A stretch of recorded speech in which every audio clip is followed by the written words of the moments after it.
আসসালামু আলাইকুম। আমরা চলে এসেছি ইকবাল ভাইয়ের বাসায়।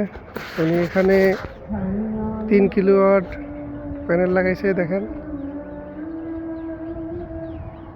প্যানেলের ভিডিওটা দেখাচ্ছি আপনাদেরকে কিভাবে লাগাইছি আমরা। এই যে দেখেন, একটু ভিডিও করেছে দিকটা, একটু ধরো আমি এদিকে যাই, তুমি একটু আমার সব ভিডিও করো।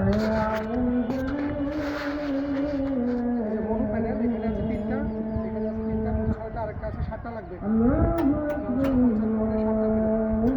Bifacial panel, mono panel. সূর্য যদি কম থাকে সেক্ষেত্রে